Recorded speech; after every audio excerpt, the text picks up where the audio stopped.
paz do Senhor. Deus abençoe a sua vida no nome de Jesus. É um prazer estar aqui para desfrutar com você deste momento de reflexão na palavra de Deus. Nós estamos aqui no canal 7.1 TV Caroz e pedimos que você sempre sintonize nesse canal para ouvir a palavra do Senhor. Canal da Assembleia de Deus Missão em Marabá, cujo pastor é o nosso pastor Sales Batista. Que Deus abençoe grandemente a sua vida. Pegue a sua Bíblia, leia comigo a palavra do Senhor e vamos meditar um pouco na palavra de Deus. Abra sua Bíblia no livro de Gênesis, capítulo de número 7, versículo 1. Está assim escrito na palavra de Deus. Então o Senhor disse a Noé: entra na arca, você e toda a sua família, porque você é o único justo que encontrei nesta geração. Há alguns anos eu conheci um homem que ele me disse algo que me chamou a atenção.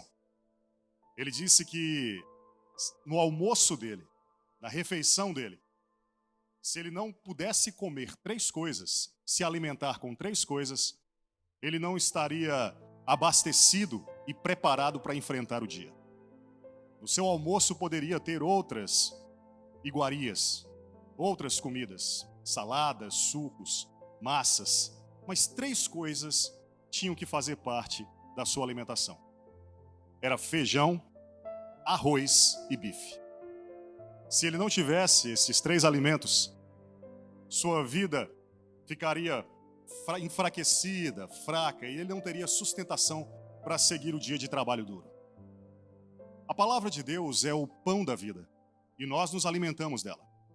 E eu quero mostrar para você que através desta mensagem, a mensagem de Noé e o dilúvio, existem 3 alimentos básicos para a nossa vida, que tornam a nossa vida espiritual saudável.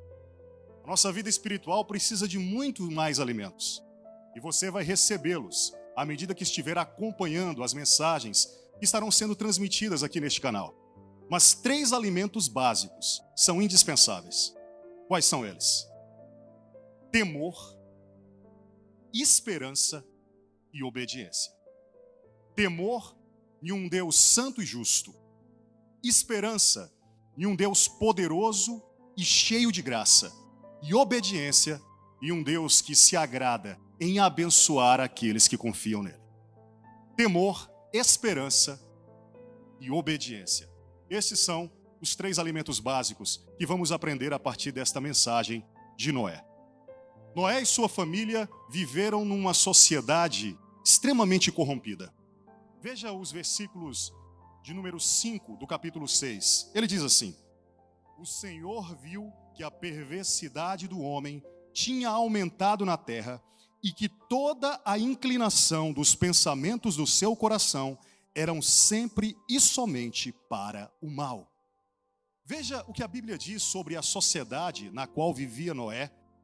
Veja como ela era no capítulo de número 6, agora versículos 11 e 12. Ora, a terra estava corrompida aos olhos de Deus e cheia de violência. Ao ver como a terra se corrompera, pois toda a humanidade havia corrompido a sua conduta. Essa era a descrição da sociedade, o contexto cultural e social em que Noé e a sua família viviam. Perversidade, violência. A Bíblia aqui diz que a terra estava cheia de violência. Todo o pensamento do coração dos homens era mau. Como nós podemos manter as nossas famílias preservadas, íntegras, em uma sociedade que se corrompe cada vez mais? Essa é a pergunta desta mensagem de hoje. Tal qual a sociedade em que vivia Noé e a sua família, nós vivemos num contexto cultural parecido. Violência, perversidade, estupros, roubos, corrupções. Como nós podemos manter a nossa vida espiritual e as nossas famílias íntegras em uma sociedade corrompida? Basicamente, a resposta é muito simples: vivendo como Noé viveu.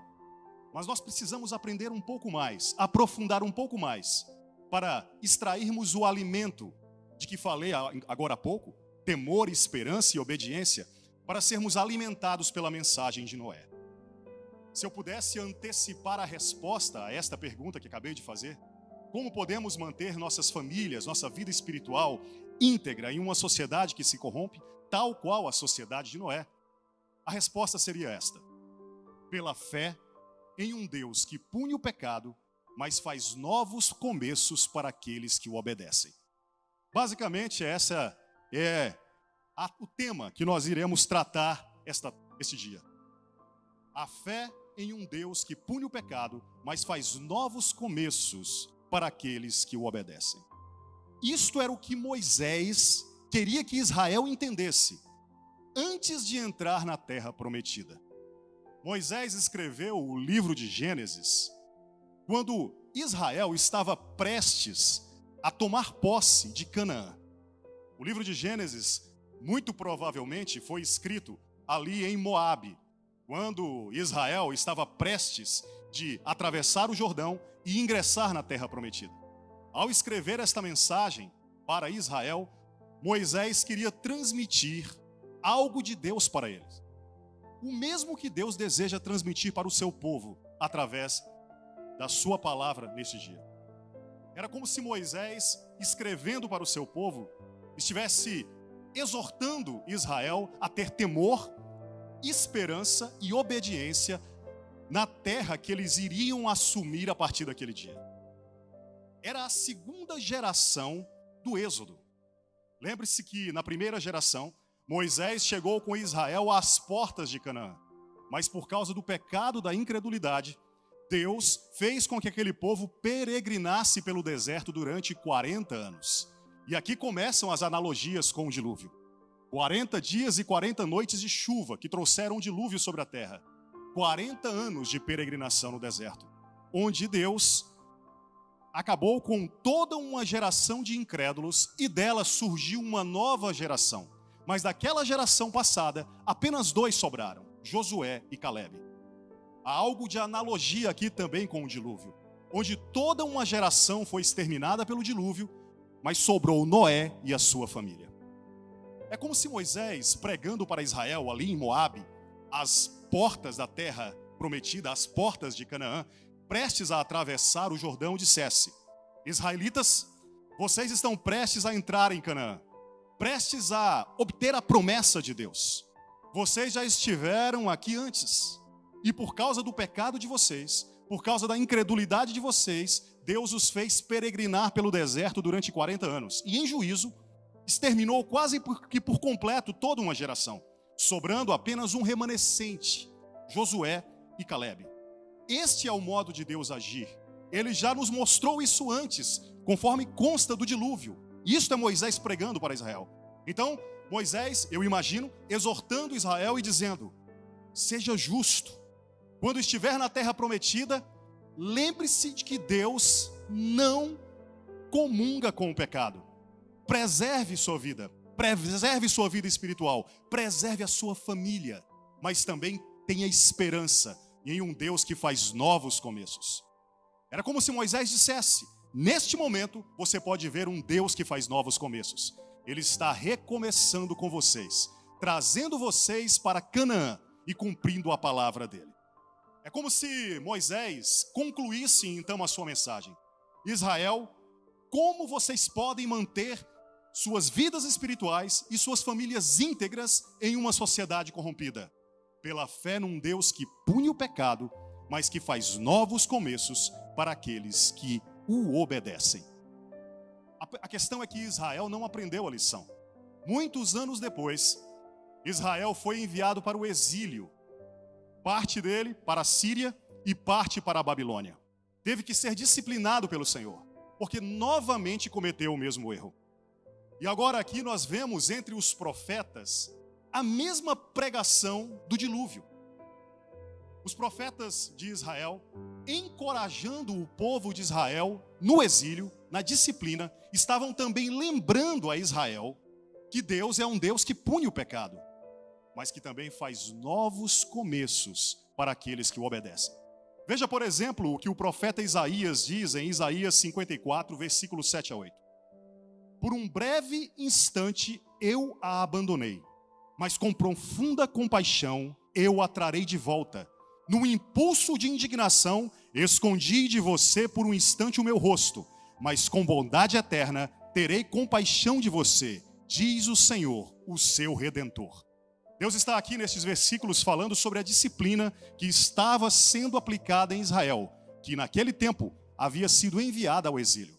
Mas veja como Isaías continua a sua pregação, a sua profecia.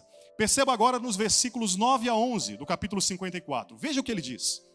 Para mim, Isaías pregando a Israel, isto é como os dias de Noé, quando jurei que as águas de Noé nunca mais tornariam a cobrir a terra. De modo que agora jurei não ficar irado contra você, nem tornar a repreendê-la. Embora os montes sejam sacudidos e as colinas sejam removidas, montes sacudidos e colinas removidas é a imagem de um grande dilúvio, destruindo colinas e montes. Ainda assim, diz o Senhor, a minha fidelidade para com você não será abalada, nem a minha aliança de paz será removida, diz o Senhor, que tem compaixão de você. Ó cidade aflita, açoitada por tempestades e não consolada, eu edificarei com turquesa, edificarei seus alicerces com safiras. O que Deus está falando através da boca de Isaías é mais uma vez ensinar Israel o que ele estava fazendo. Era respondendo à pergunta: de que maneira podemos manter nossas vidas espirituais e a vida de nossas famílias íntegras no meio de uma sociedade corrompida? A resposta é a mesma: pela fé num Deus que pune o pecado, mas que faz novos começos para aqueles que o obedecem. Este é o padrão de Deus. Este é o modo de Deus agir. No dilúvio, Deus puniu o pecado de uma geração, mas preservou um remanescente, Noé e sua família.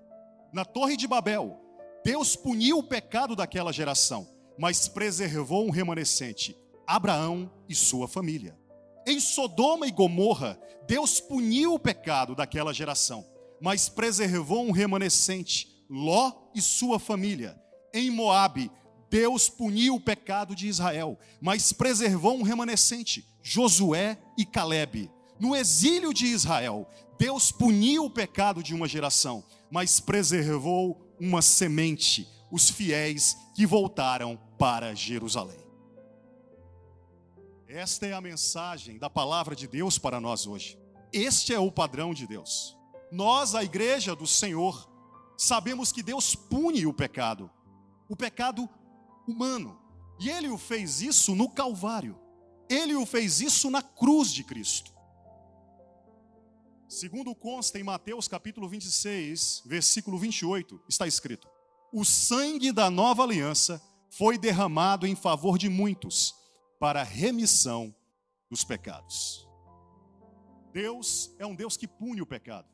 Ele é integralmente santo, completamente santo, e Ele cumprirá a sua justiça.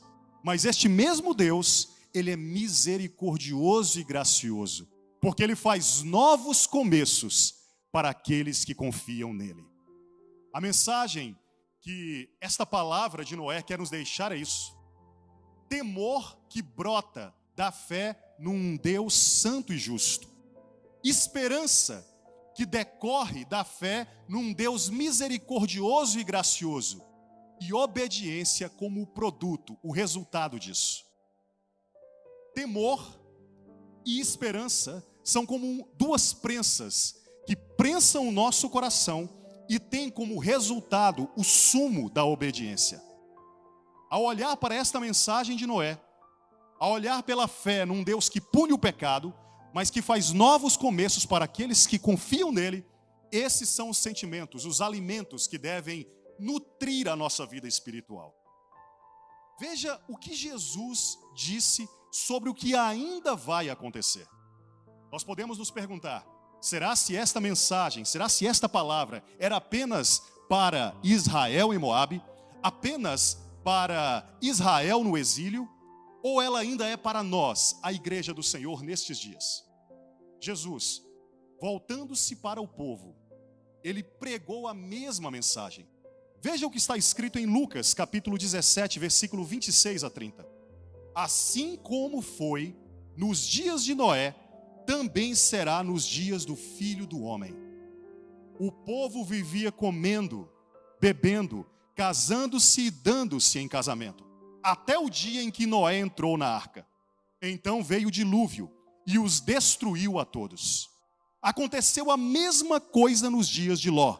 O povo estava comendo e bebendo, comprando e vendendo, plantando e construindo. Mas no dia em que Ló saiu de Sodoma, choveu fogo e enxofre e os destruiu a todos. Acontecerá exatamente assim no dia em que o Filho do Homem for revelado. Essa é a mensagem de Deus para a sua igreja hoje.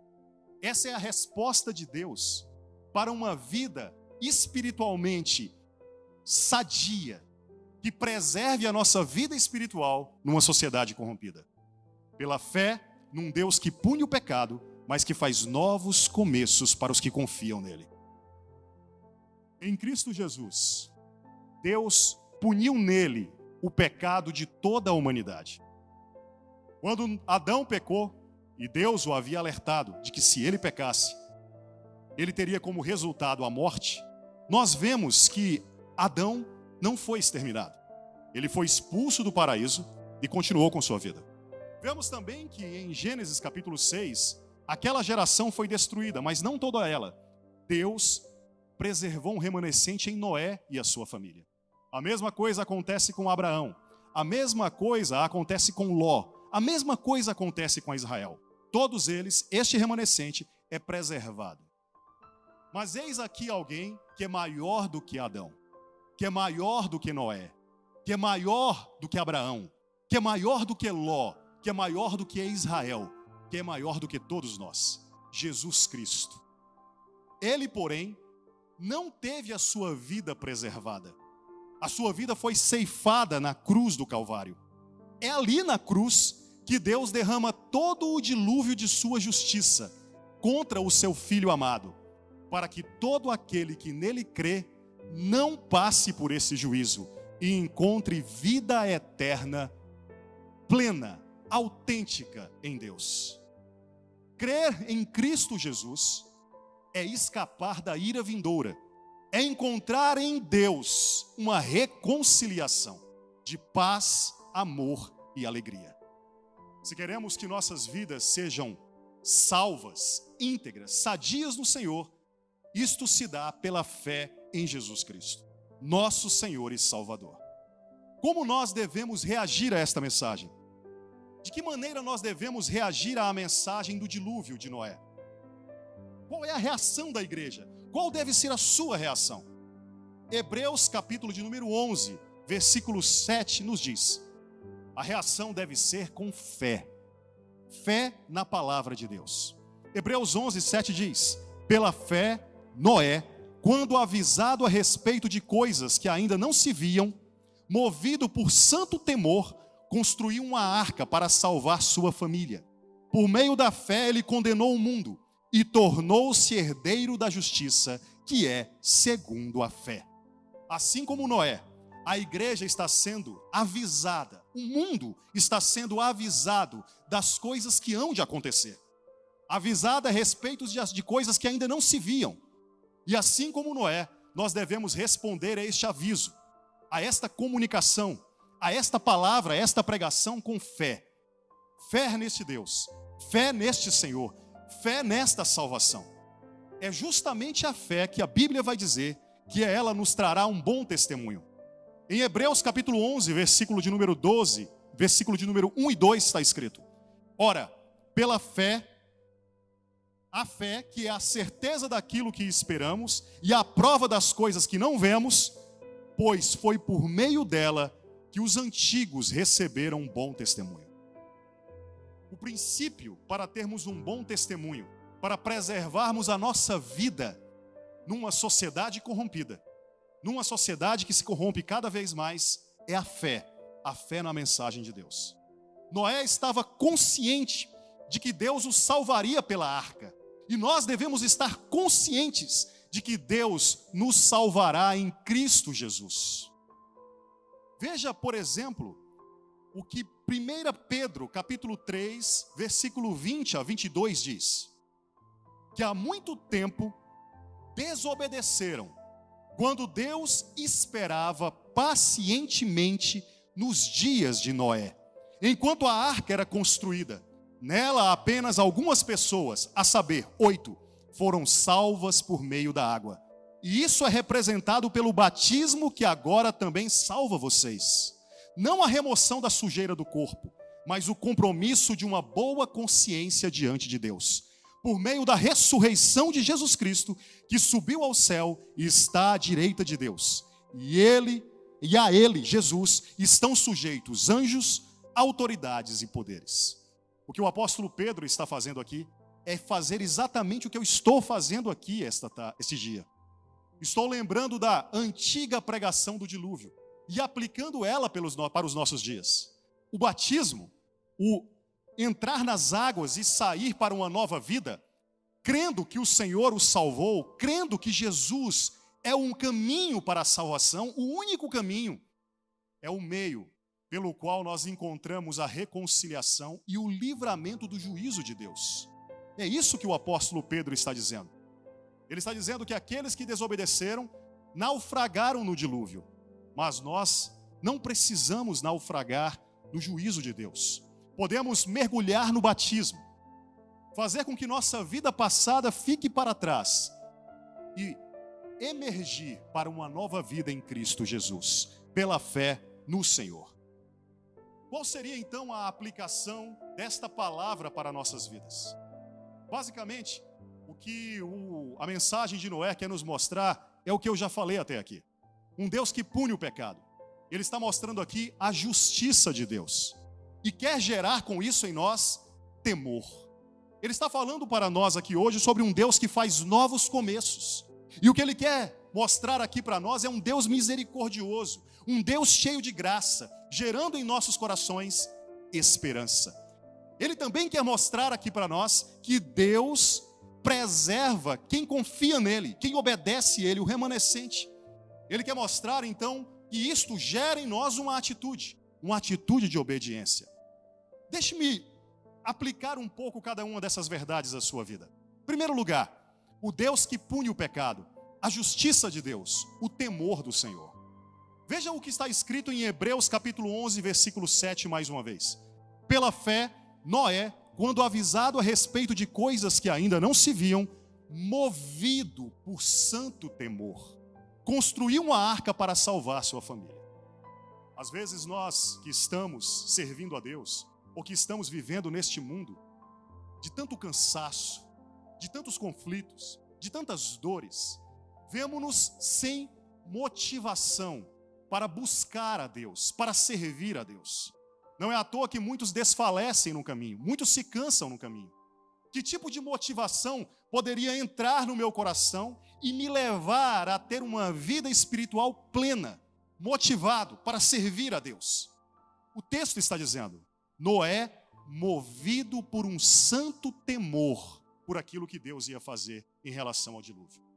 A santidade de Deus, e o juízo de Deus, e a justiça de Deus, elas trazem ao nosso coração um temor que nos move, que nos faz caminhar nesta vida espiritual de forma segura e saudável, espiritualmente falando. Nós precisamos desse temor no nosso coração. Noé teve fé e depois foi movido por santo temor. O santo temor a Deus o moveu. Muitas vezes você está desfalecendo, está se cansando, está desmotivado e tem procurado se motivar em Deus, baseado em motivações que são passageiras e são efêmeras. Você pode se motivar por riquezas, pode se motivar por prosperidade, mas tudo isso passará. Tem uma coisa que não passará e que pode mover o seu coração a ter uma vida mais piedosa na presença de Deus, uma vida mais cheia da plenitude de Deus. E esta motivação é o santo temor a Deus. Noé, ele construiu uma arca durante 100 anos e pregou a justiça durante 100 anos. O que levou este homem a trabalhar tanto, a se concentrar tanto em um objetivo sem desfalecer, sem se cansar? O que pode nos levar a servir a Deus de forma jubilosa, de forma motivada, sem nos desfalecermos? O santo temor no Senhor. O que eu desejo provocar no seu coração é o temor a Deus, o temor à sua justiça, o temor a um Deus santo e justo. Nós precisamos dessa motivação. Qual é a nossa motivação para perseverarmos e preservarmos nossa família nessa geração? Deve ser a mesma motivação de Noé, um santo temor. Isaías capítulo 33, versículos 5 a 6 diz: o Senhor é exaltado, pois habita no alto. Ele encherá Sião de retidão e justiça. Ele será o firme fundamento nos tempos a que você pertence. Uma grande riqueza de salvação, sabedoria e conhecimento. O temor do Senhor é a chave desse tesouro. Se você deseja ter em sua vida esse tesouro, o firme fundamento nos tempos em que você vive, a retidão e a justiça de Deus, a riqueza da salvação, da sabedoria e do conhecimento do Senhor, a chave que abre o cofre e lhe permite ter acesso a esses tesouros, é o temor do Senhor. Nós precisamos dessa motivação. Esse temor deve vir do coração, como diz Jeremias, capítulo 32, versículo 40. Farei com eles uma aliança permanente, jamais deixarei de fazer o bem a eles, e farei com que me temam de coração. Um temor que brote do fundo do seu coração. Esse temor não é medo de Deus, porque o amor de Deus lança fora todo o medo. Esse temor é uma profunda reverência pela santidade de Deus. Um profundo temor santo pelo um Deus exaltado e sublime. Deixe-me dar uma ilustração que talvez ajude você. Esses dias eu via uma história de uma menina e um leão. Está registrada no livro Crônicas de Nárnia. Lúcia diante do leão, que era a representação de Jesus, de Deus ali, o Aslan, ela esteve na presença dele e saiu da presença dele extremamente impactada. Quando conversando com outro personagem, ele lhe perguntou: o que você sentiu na presença dele? Olha, ela disse, olhando para aquelas patas grandes, eu percebi que ele poderia destruir a minha vida a qualquer momento. Eu senti temor. Mas olhando para os seus olhos, uns olhos cheios de amor para comigo, eu entendi que ele lutaria, preservaria a minha vida e morreria por mim. Este é o nosso leão, o leão da tribo de Judá, o leão e o cordeiro. Ele tem poder para destruir todas as coisas, todo o mundo lhe pertence, mas seus olhos estão voltados para a sua vida, e ele ama você profundamente. Ele entregou a vida dele por você. Veja a mesma advertência que o apóstolo Pedro dá para a igreja primitiva, ele dá para nós. 2 Pedro capítulo 3, versículo 3 a 12. Veja o que ele diz: antes de tudo, saibam que nos últimos dias surgirão escarnecedores zombando e seguindo suas próprias paixões. Eles dirão: o que houve com a promessa da sua vinda? Desde que os antepassados morreram, tudo continua como desde o princípio da criação. Mas eles deliberadamente se esquecem de que há muito tempo, pela palavra de Deus, existiam céus e terra. Esta formada da água, e pela água o mundo daquele tempo foi submerso e destruído. Pela mesma palavra, os céus e a terra que agora existem estão reservados para o fogo, guardados para o dia do juízo e para a destruição dos ímpios. Não se esqueçam disto, amados. Para o Senhor, um dia é como 1000 anos, e 1000 anos como um dia. O Senhor não demora em cumprir a sua promessa, como julgam alguns. Pelo contrário, Ele é paciente com vocês, não querendo que ninguém pereça, mas que todos cheguem ao arrependimento. O dia do Senhor, porém, virá como um ladrão. Os céus desaparecerão como um grande estrondo, os elementos serão desfeitos pelo calor, e a terra e tudo que nela há será desnudada. Visto que tudo será assim desfeito, que tipo de pessoas é necessário que vocês sejam? E aqui ele vai aplicar agora. Ele diz: vivam de maneira santa e piedosa, esperando o dia de Deus e apressando a sua vinda. É a mesma mensagem que estou pregando aqui. Muitos zombam e dizem: Jesus não vai voltar, Deus não virá com juízo. Eles zombam disso. Mas percebam, Deus tem muita paciência com a sua vida, muita paciência com você, porque Ele não quer que ninguém se perca. Ele está esperando você voltar os olhos para Ele e perceber que este Deus santo, este Deus justo, também é um Deus amoroso e gracioso, cheio de misericórdia. É por isso que todo o dilúvio foi derramado em Cristo Jesus. Toda a justiça de Deus foi aplicada na cruz do Calvário, porque crendo nele, você encontra salvação. Esta é a sua arca. É nela que você entra e não será destinado para o inferno. Será destinado para a glória eterna. Por isso, não é só de temor que nós precisamos para alimentar uma vida saudável. Nós precisamos também de esperança. E é aqui que Deus aplica a sua esperança. Porque embora saibamos pela fé que Ele é um Deus que pune o pecado, sabemos também que Ele é um Deus de novos começos, um Deus de recomeços. E Deus tem um recomeço para a sua vida, tem novo começo para a sua vida. Talvez você ache que sua vida chegou ao fim, que é o ponto final, que não há mais esperança. Deus está dizendo: não, volte-se para mim.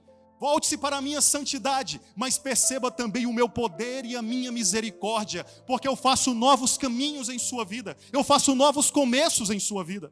É o que 2 Pedro, capítulo 3, versículo 13 a 15 vai nos dizer. O mesmo Pedro que pregou esta mensagem relacionada ao dilúvio e o juízo de Deus. Ele diz: todavia, de acordo com a sua promessa, esperamos novos céus e nova terra, onde habita a justiça. Portanto, amados, enquanto esperam estas coisas, empenhem-se para serem encontrados por Ele em paz, imaculados e inculpáveis.